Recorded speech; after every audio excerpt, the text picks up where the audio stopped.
ஒரு கல்யாண மண்டபத்துல ஒரு ப்ராப்ளம் அப்படின்னு சொல்லி கூப்பிட்டாங்க. அங்க போய் பார்த்ததுல, இந்த மாரி வாஷ் பேஷன் சிங்க்ல இருந்து அந்த வேஸ்ட் வாட்டர்லாம் பார்த்தீங்கன்னா, கீழ சொட்டிக்கிட்டே இருந்தது. அந்த கீழ பாட்டம் சைடு திருப்பி பார்த்ததுல தான் தெரிஞ்சது, அந்த ஸ்ப்ரிங் பைப் ஃபுல்லாவே டேமேஜ் ஆயிருந்தது. இந்த வேஸ்ட் வாட்டர்லாம் கீழ லீக் ஆகாம இருக்கிறதுக்காக கீழ ஒரு ஒரு பாத்திரம் வச்சிருந்தாங்க. ஸோ, இதுக்கு பெர்மனன்ட்டா ஒரே சொல்யூஷன் எங்களுக்கு பண்ணி குடுங்க அப்படின்னு சொல்லி கேட்டிருந்தாங்க. அப்புறமா நான் வந்து கஸ்டமர் கிட்ட கேட்டேன். ஒரே வாட்டி இந்த ஸ்ப்ரிங் பைப்பெல்லாம் ரிமூவ் பண்ணி விட்டுட்டு இது போல பிவிசி பைப் வந்து போட்டுறவா அப்படின்னு கேட்டேன். அது போல பண்ணா ப்ராப்ளம் எதுவும் வராதா? வாட்டர் எதுவும் லீக் ஆகாதான்னு கேட்டாங்க. லீக் ஆகாது அப்படின்னு சொல்லி ஒண்ணு சாம்பிள் போட்டு காமிச்சேன். ஸோ ஓகேன்னு சொல்லிட்டாங்க. அப்புறமா எல்லாத்துலயுமே பார்த்தீங்கன்னா, இதே போல பிவிசி பைப் வந்து அடிச்சு விட்டுட்டேன்.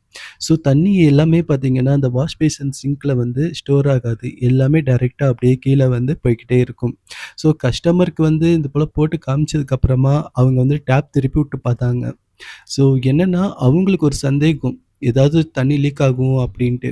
ஸோ நான் வந்து கேரண்டி குடுத்துட்டேன். அப்புறமா அவங்க என்ன பண்ணாங்கன்னா, டேப் ஓப்பன் பண்ணி, அதில எவ்வளோ தண்ணி ஃபுல் ஆகுது அப்டின்னு செக் பண்ணி பார்த்தாங்க. இது போல பார்த்தீங்கன்னா, ஒரு ட்ராப் கூட கீழ லீக் ஆகல.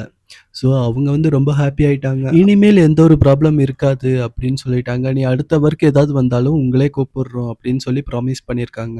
இந்த ஒர்க் பண்ணி குடுத்த ஒரு சந்தோஷத்திலே நாங்களும் அங்கருந்து கிளம்பிட்டோம்.